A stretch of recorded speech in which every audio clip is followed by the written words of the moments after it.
Da engenharia à liderança de grandes operações, ele construiu uma trajetória marcada por aprendizado contínuo, propósito e transformação.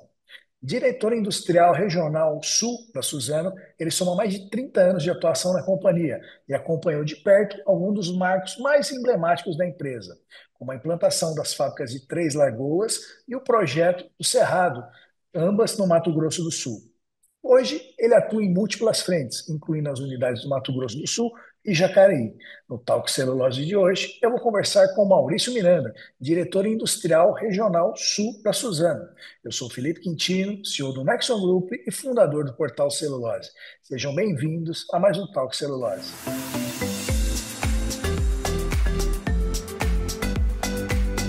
Maurício, é um grande prazer estar fazendo esse talk com você. Muito obrigado aí pelo seu tempo, viu? Obrigado você, Felipe. É um prazer estar aqui conversando com você e que todos que acompanham aí o Toque Celulose. Legal, bacana. Maurício, como eu acabei de comentar, né, você participou aí de projetos gigantescos, né, como as fábricas de Três Lagoas e o Projeto Cerrado. Eu queria que você compartilhasse com a gente aí os maiores desafios que você enfrentou nesses dois projetos.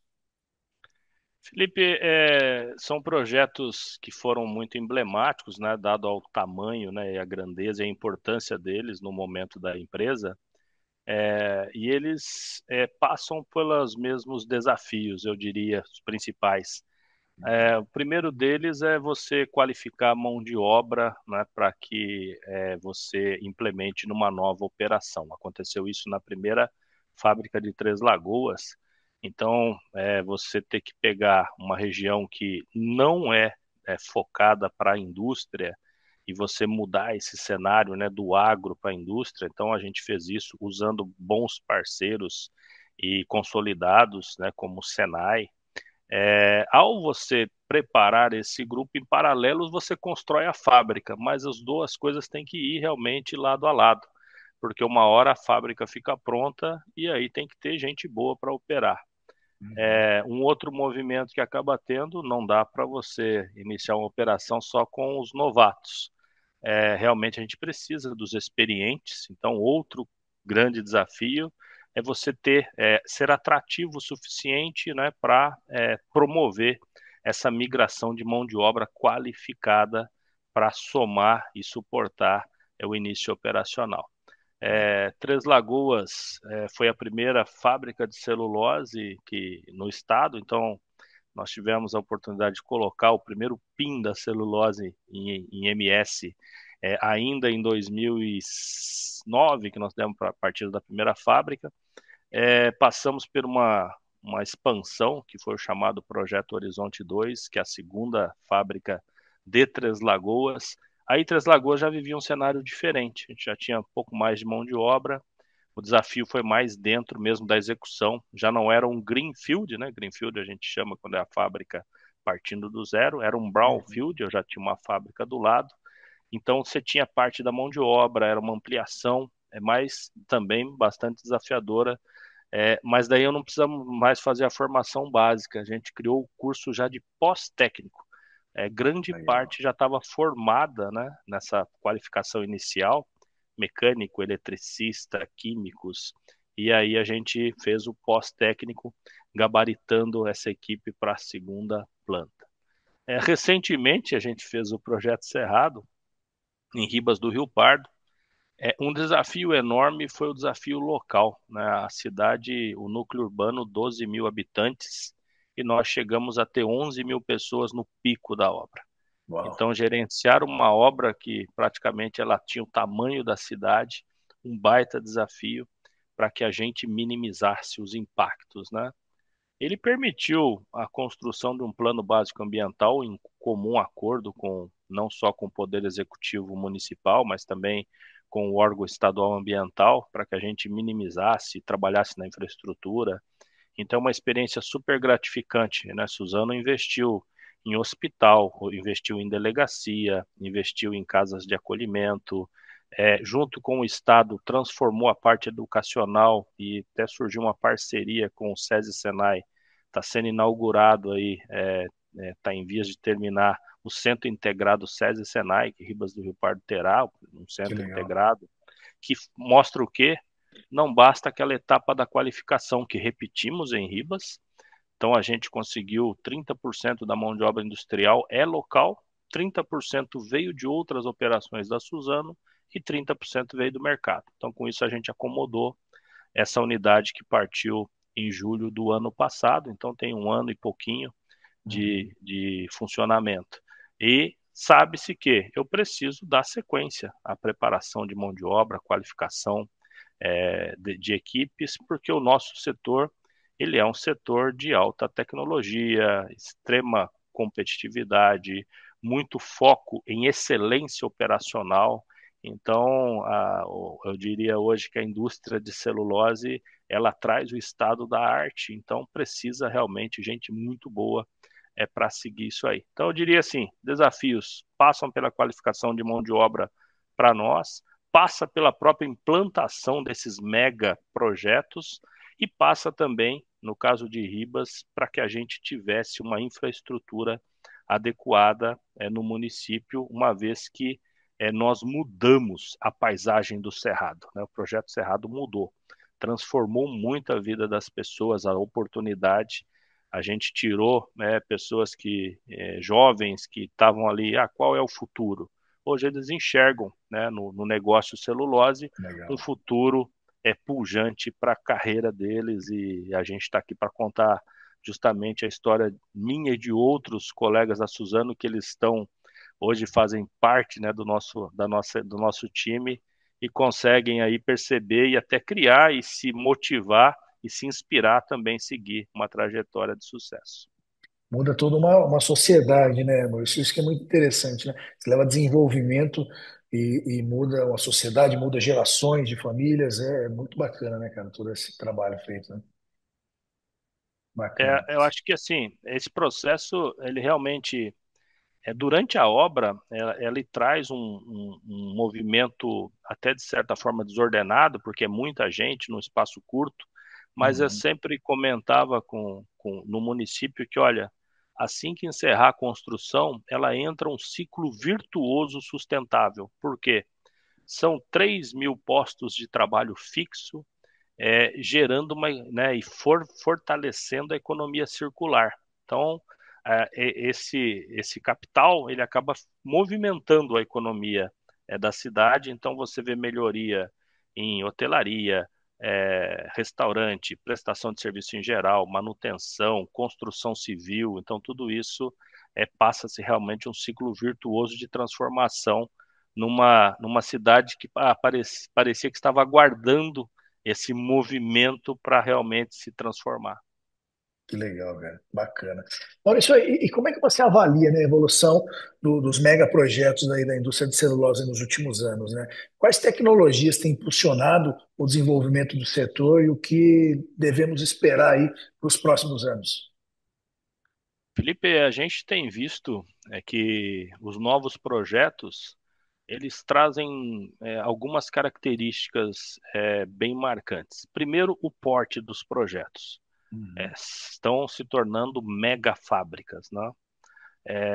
Projeto Cerrado, hoje unidade Ribas do Rio Pardo, uma única linha de produção com capacidade de 2.550.000 toneladas de celulose por ano. Então, uma mega fábrica. Outra coisa que é tendência, ela traz algumas fábricas conectadas a ela de maneira a fechar circuito. Então a gente já está produzindo ácido sulfúrico dentro da fábrica, produz clorato de sódio dentro da fábrica, produz peróxido de hidrogênio dentro da fábrica, produz o oxigênio, o argônio, o hidrogênio dentro da fábrica. Então tudo isso fechando circuito, outra característica. Uma outra que está sido fundamental, a parte de eficiência energética. Uhum. Essas novas fábricas, elas não só abastecem o consumo próprio da fábrica, como geram um excedente a partir de matriz renovável, né, que é a biomassa, seja líquida ou seja sólida, ela tem um excedente que vai ser conectado ao grid nacional. Projeto de Ribas, por exemplo, a unidade de Ribas, ela tem capacidade excedente de 180 megawatts de energia, capacidade que abasteceria uma cidade de 2,5 milhões de habitantes. Caramba. Então, esse é uma outra tocada. Então, hoje é um complexo industrial de celulose, mas também de geração de energia limpa. Dentro ainda dessa linha de sustentabilidade, a gente tem visto amadurecer nesses projetos as chamadas gaseificações de biomassa. Então, em substituição tanto a gás natural ou óleo combustível pesado, a Uhum. gente tem agora pego biomassa e produzido gás de biomassa, a gente chama de syngas, e usado para queima nos fornos de cal. Então, uma pegada sustentável, né? Muito forte também no nosso segmento. Além dos cuidados ambientais que hoje o estado da arte permite, né? Desde o tratamento de água na entrada, o tratamento total dos efluentes gerados pela fábrica, circuitos fechados cada vez maior, reduzindo o consumo específico de água por tonelada. Então, essa pegada sustentável é parte efetiva dos grandes projetos. E uma outra que eu fecharia aí, que ela conversa muito com esse momento atual, é a parte da indústria 4.0.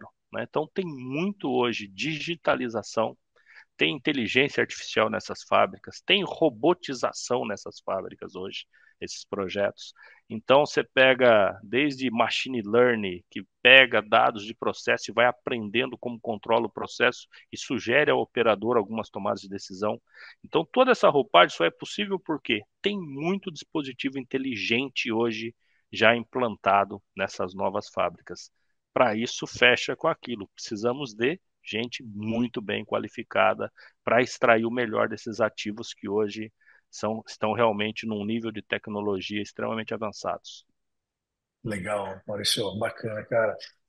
Maurício, pegando um pouquinho mais da sua experiência, né? Você que atua aí com múltiplas unidades e equipes, né? Como é que você equilibra essa gestão operacional com o desenvolvimento de pessoas, né? E como é que você enxerga o desafio atual aí, que nem você acabou de falar, né? A mão de obra, né? Como é que você vê tudo isso? É, o recurso humano, sem dúvida alguma, a gente vê ele como um desafio, porque você pode ter capital, você pode ter tecnologia, mas a implantação e o sucesso da implementação de um projeto, do empreendimento, de uma fábrica, obrigatoriamente passa pelas pessoas e pelos profissionais motivados, engajados, bem qualificados para que realmente o resultado aconteça, né? Então, a gente percebe nas operações nossas da Suzano, o tempo todo a gente está impulsionando a qualificação com iniciativas não só fora, né, através da qualificação mais formal, mas também e principalmente dentro, com a transferência da experiência. Então, a gente tem uma série de iniciativas, desde formação de líderes, como também de replicar boas práticas através de grupos de trabalho dividido por temas. Então, a gente tem GT de celulose, GT de recuperação química, GT de manutenção, tratando as informações de todas as unidades da Suzano em fóruns específicos de discussão, compartilhando conhecimento. Então, a gestão do conhecimento é muito importante nesse ponto. Então, quando você caminha, logicamente, com indicadores que mostram e comparam a performance entre as nossas plantas, permitem a gente ter insights de oportunidades de melhoria de uma unidade ou outra unidade. Então, essa integração ela é muito importante, ela motiva, né, porque não é simplesmente mais do mesmo, né? A gente percebe o nosso profissional muito antenado em buscar a melhoria do processo, né? Então, hoje, com as ferramentas de digital, por exemplo, a gente tem vários squads trabalhando em projetos e a gente incentiva isso. A gente faz apresentações dessas iniciativas, reconhece os profissionais, tem programas junto à excelência operacional, como o ProMais, que olha, quem tem ideias, implementação de ideias, coloca esses projetos, pequenos projetos, grandes retornos, que é os PPGRs, são outros movimentos que a gente deixa vir da própria base operacional sendo se provocando e buscando efetivamente resultados superiores. Então, todo esse movimento, ao meu ver, ele acaba fazendo, olha, segue-se o fundamento da rotina, mas não se estagna no fundamento da rotina. A gente está o tempo todo sendo provocado para não só fazer diferente, fazer melhor e melhorar o resultado e ampliar a competitividade da Suzano no cenário global de celulose. Que legal, Maurício. Bom, queria te agradecer pelo seu tempo, Maurício, por todo esse compartilhamento aí de experiência. É um grande prazer falar contigo aí. Para mim é uma grande honra poder fazer esse talk com você. Obrigado, viu? Obrigado a você, Felipe, foi um prazer e um grande abraço a todos aí que puderam nos acompanhar nessa oportunidade. Valeu, Maurício. Um abração. Tchau, tchau.